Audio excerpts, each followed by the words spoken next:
इस कहानी के लेखक है संजय कामले। है दोस्तों, मैं आपका दोस्त राहुल। रात के करीब 12 बज चुके हैं। आज फिर एक बार आपके सामने YouTube लाइव में हाजिर हूँ। जैसा कि आप जानते हैं, पिछली 5 जगहों पर हमने पूरी रात बिताई, पर हमें कोई डरावनी बात नजर नहीं आई और ना सुनाई दी। इसके साथ हमारा यकीन और ज्यादा मजबूत हो चला है कि भूत प्रेत आत्मा सब कुछ बकवास है। ना इनका कोई वजूद है, ना ये कहीं मौजूद है। तो मैं आज इस नई जगह पर पहुंचा हूँ। शर्त के मुताबिक हर बार की तरह यहाँ पर रात बितानी है। तो आप तैयार है न्यू एडवेंचर के लिए? तो चल। इंटरनेट कनेक्शन कटने से YouTube पर कल रात अपलोड की हुई वो वीडियो एक ही जगह रुक गई। उसने मोबाइल की स्क्रीन बंद की और मोबाइल वैसे ही अपने हाथ में पकड़कर कार की खुली खिड़की से उदासी भरी निगाहों से बाहर झांकने लगी। सुबह के करीब 10 बज चुके थे। सूरज की हल्की सुनहरी धूप जंगल में चारों ओर फैली थी। उसी जंगल के बीचों बीच एक कच्ची सड़क पर सफेद रंग की कार धीरे धीरे आगे बढ़ती दिखाई दे रही थी। कार के अंदर बैठे कॉलेज के लड़के लड़कियां जंगल के उस सन्नाटे को बिना कुछ बोले नजरों से ही समझने की कोशिश कर रहे थे। उन्हें सबसे अजीब बात ये लग रही थी कि उस जंगल में इतना सन्नाटा होने के बावजूद किसी भी जंगली जानवर की आवाज या आहट महसूस नहीं हो रही थी और ना ही पंछियों की आवाज आ रही थी। इंसान तो क्या, मानो जंगली जानवर और पक्षी भी उस इलाके में आने से डरते थे। उनकी कार एक जगह आकर रुकी और धीरे धीरे सभी दोस्त कार से बाहर निकलने लगे। सब हैरान नजरों से सिर्फ चारों ओर देख रहे थे। उनके सामने एक बड़ा सा आलीशान बंगला था। उस इलाके को गौर से देखते हुए सभी चलते चलते बंगले के गेट से अंदर आए और सीढ़ियां चढ़कर सभी दोस्त दरवाजे के बाहर रुक गए। उनमें से एक लड़के ने सामने वाला पुराना लकड़ी का दरवाजा धीरे से जैसे ही अंदर की ओर धकेला, कर आवाज करते ही वो दरवाजा आधा ही खुल गया। बंगला पुराना होने के बावजूद काफी खूबसूरत था। दीवारों का रंग काफी फीका पड़ चुका था। शायद कई सालों से वो इस तरह आग उगलती धूप, हड्डियां जमाने वाली ठंड और मूसलाधार बारिश को अरसे से झेलते हुए भी शान से अपनी जगह मजबूती से खड़ा था। राहुल! एक दोस्त ने आवाज लगाई और बंगले के भीतर चारों ओर नजरें घुमाते हुए चलने लगा। उसकी आवाज खाली बंगले की सुनसान पड़ी दीवारों से टकराकर अंदर ही अंदर घूमने लगी। तभी उसकी दूसरी दोस्त सुनैना भी आवाज लगाते हुए बंगले के भीतर बढ़ने लगी। बंगले के अंदर एक अजीब सा जानलेवा सन्नाटा फैला हुआ था।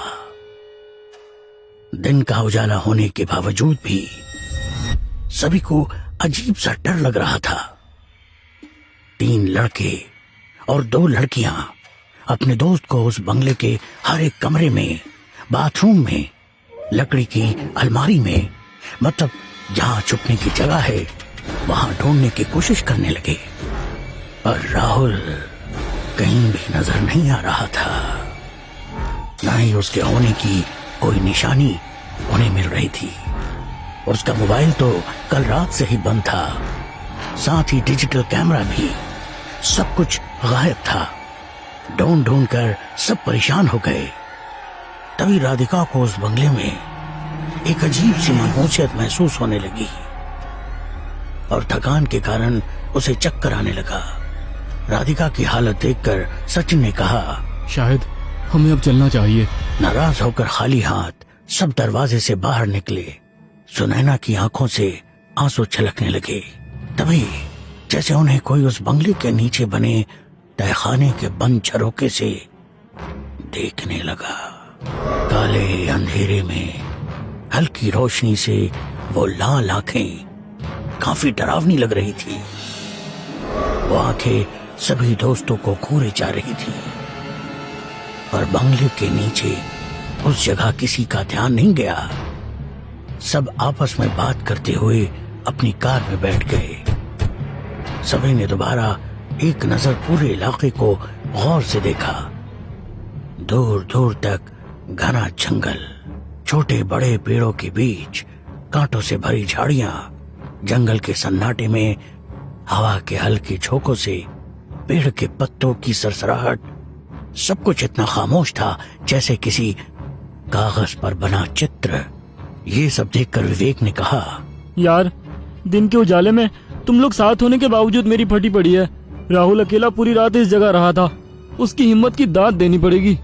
उसकी बात सुनकर सचिन ने गाड़ी शुरू की। जंगल की कच्ची सड़क से उनकी गाड़ी धीरे धीरे आगे बढ़ने लगी और पीछे बैठी सुनैना ने एक नजर उस बंगले पर डाली।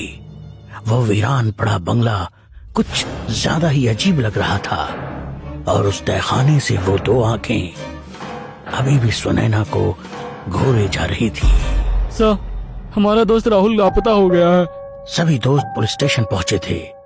विवेक ने थोड़ी डरी सहमी आवाज में इंस्पेक्टर साहब को बताया। गायब हो गया? मतलब? इंस्पेक्टर साहब ने शक भरी नजरों से सबकी ओर देखा। विवेक एक एक बात इंस्पेक्टर साहब को बता रहा था। बगल की कुर्सी पर बैठी सुनैना को अपना सर पकड़े रोता देख राधिका ने उसको थोड़ी हिम्मत दी। विवेक की सारी बातें सुनकर इंस्पेक्टर साहब अपनी कुर्सी पर थोड़ा पीछे सिरकते हुए छत पर धीरे धीरे घूमने वाले पंखे की तरफ देखते हुए मुस्कुराकर बोले, शर्त? अकेले रात बिताने की शर्तें, वो भी ऐसी जगह जिसके बारे में हमें कोई भी जानकारी ना हो। इंस्पेक्टर साहब की बात सुनकर सब इस तरह से चुपचाप खड़े थे जैसे वे खुद को ही कसूरवार मान रहे हो। इंस्पेक्टर साहब ने दोबारा से सबकी तरफ देखा और हवलदार से कहा, हवलदार, इनकी FIR रजिस्टर कर लो। आप लोग जा सकते हो। अगर कोई जानकारी मिलेगी तो जरूर बताएंगे। सर, कुछ भी करके हमारे दोस्त को ढूंढ लीजिए। मैं आपके आगे हाथ जोड़ती हूँ। फिक्र मत कीजिए। वैसे राहुल के घर वालों को उसके लापता होने के बारे में जानकारी है? इंस्पेक्टर साहब की वो बात सुनकर सब गंभीरता से एक दूसरे की तरफ देखने लगे। नहीं, पर उसके घर वाले सुबह से हम सबको कॉल करके राहुल के बारे में पूछ रहे हैं। तो तुम लोगों ने क्या कहा? हमने कहा वो हमारे साथ नहीं है। अगर सच्चाई बता देते तो राहुल के घर वाले उसके लापता होने के लिए हमें ही जिम्मेदार ठहराते। वैसे भी उसके लापता होने के लिए तुम लोग ही जिम्मेदार हो ना? नहीं सर, हमने कुछ नहीं किया। उसने तो इंटरनेट पर इस बंगले के बारे में जानकारी ली थी। उसे भूतिया चैलेंज लेने की और ऐसी जगहों की पड़ताल करने की आदत थी। इससे पहले भी उसने कई बार ऐसी अजीबोगरीब जगह की पड़ताल की है। YouTube पर आप उसका चैनल भी देख सकते हैं। बोलते हुए विवेक ने जेब से अपना मोबाइल निकाला। YouTube पर वीडियो सर्च करते हुए इंस्पेक्टर साहब के सामने अपना मोबाइल रख दिया। ये देखिए सर। वीडियो में राहुल रात के अंधेरे में किसी सुनसान जगह चलता हुआ दिखाई दे रहा था। कोई पुराना खंडहर या फिर बंगला नजर आ रहा था।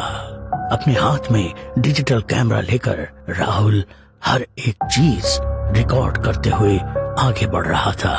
साथ ही वह उस जगह और वक्त के बारे में जानकारी भी दे रहा था। तो ये है तुम्हारा दोस्त राहुल? इंस्पेक्टर साहब की करारी आवाज सुनकर सभी ने हाँ में गर्दन हिलाई। सभी दोस्त नाराज होकर अपने अपने घर चले गए। किसी का भी अपने काम में मन नहीं लग रहा था।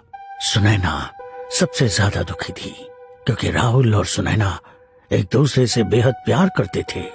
सुनैना के लाख मना करने पर भी राहुल ने विवेक के साथ लगाई वो शर्त एक्सेप्ट की, जिसका नतीजा उन सबको भुगतना था। राहुल के माँ बाप सुबह से फोन करके अपने बेटे के बारे में पूछ रहे थे, मगर उनके सवाल के जवाब किसी के पास नहीं था। रात हो गई। सुनैना गुमसुम सी डाइनिंग टेबल से सटी कुर्सी पर कहीं नजरें गड़ाए बैठी थी। सुनैना बेटा, क्या हुआ? पापा ने प्यार से सुनैना के सिर पर हाथ रखते हुए पूछा। तबीयत ठीक नहीं लग रही है पापा, मैं जाकर आराम कर लेती हूँ। बेटा, कुछ तो खा लो। भूखे पेट सोओगी तो नींद नहीं आएगी। भूख नहीं है पापा। सुनैना की उदासी भरा चेहरा देखकर माँ ने कहा, सुनैना, बेटा राहुल अभी छोटा बच्चा थोड़ी ही है, अपने दोस्तों के साथ कहीं गया होगा नए एडवेंचर की तलाश में। आ जाएगा वापस, तुम चिंता मत करो। माँ की बातें सुनकर सुनैना थोड़ी मुस्कुराई और अपने कमरे में चली गई। उसने अपने कमरे का दरवाजा बंद किया और फूट फूट कर रोते हुए अपने बेड पर लेट गई। रह रह कर उसे राहुल की याद आ रही थी। अपना मोबाइल लिया और राहुल को फोन करने लगी। पता था कल रात से ही उसका मोबाइल बंद है, पर दिल ये मानने को तैयार नहीं था। मोबाइल स्विच ऑफ था। मोबाइल बेड पर रखकर वो उसकी यादों में रोने लगी। सब कुछ कितना अच्छा चल रहा था। घंटों एक दूसरे के साथ समय बिताना, उसके बाइक पर बैठकर दूर पहाड़ों की सैर करना, फिल्म देखना, कड़ाके की ठंड में भी रात को उसकी फेवरेट आइसक्रीम खाने के लिए बाइक पर शहर में घूमना। एक पल में सब कुछ बदल गया।